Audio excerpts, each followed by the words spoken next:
sígueme, no esperes más, yo junto a ti siempre estaré.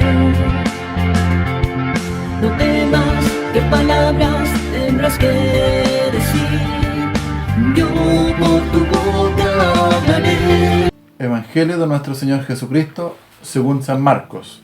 En nombre del Padre, del Hijo y del Espíritu Santo. Amén. Jesús decía también: el reino de Dios es como un hombre que echa semilla en la tierra. Y aunque duerma o esté despierto, sea de noche o de día, la semilla germina y crece sin que sepa cómo. Lo que sucede es que la tierra por sí misma va produciendo el fruto. Primero un tallo, luego una espiga y por último el grano maduro en la espiga. Y cuando el fruto está a punto, enseguida mete la hoz, porque llegó la cosecha.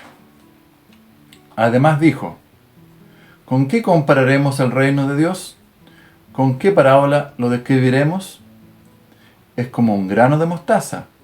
Cuando se siembra en la tierra, es la más pequeña de todas las semillas, pero una vez sembrada, crece y se convierte en la más alta de todas las hortalizas, y sus ramas se hacen tan grandes que los pájaros del cielo pueden anidar a su sombra.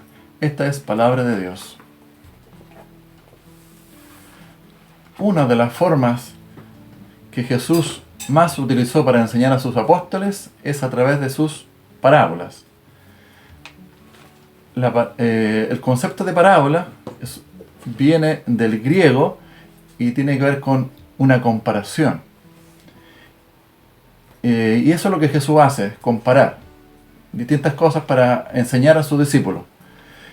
Una parábola es entonces una narración breve, sencilla, y que pretende entregar un mensaje de gran profundidad. Ahora nosotros nos podemos preguntar ¿por qué Jesús enseña en parábolas? En realidad Jesús enseña en parábolas porque quiere, a través de historias sencillas, de cosas cotidianas, de cosas cercanas de las personas, enseñar verdades profundas.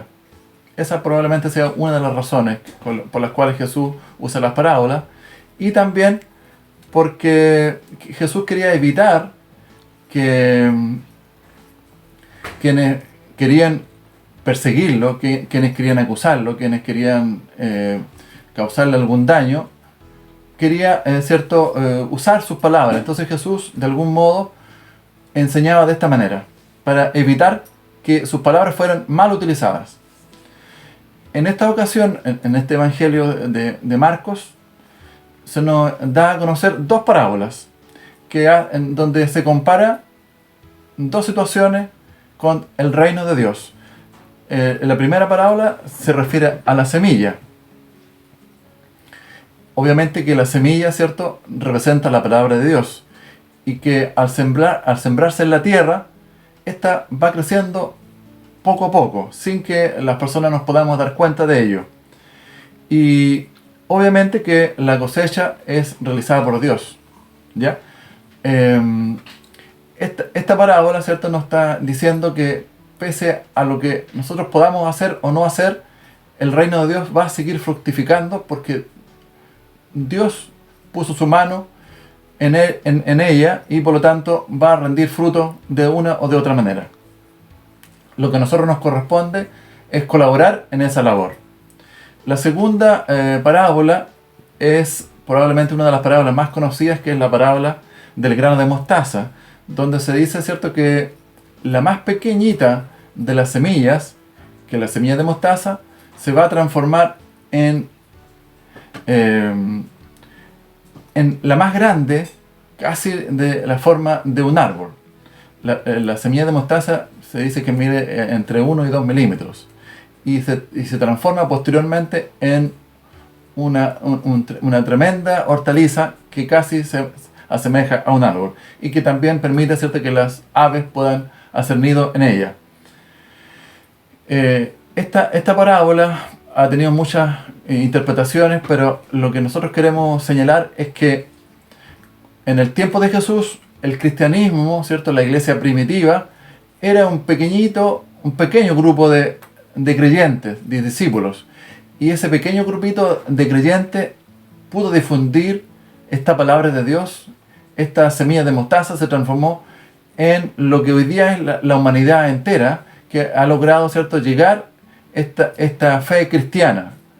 También se puede asemejar con lo que es la figura de la iglesia, como un grupito de personas pequeñito al principio, pero que hoy está difundido por todo el mundo. También podríamos decir que esta parábola nos da un mensaje también en forma personal, en el sentido de que a veces la fe nace por pequeñas cosas, por una palabra, por una conversación, por un gesto de una persona, y que va transformando la vida de una persona finalmente en grandes cosas que puede hacer esa persona.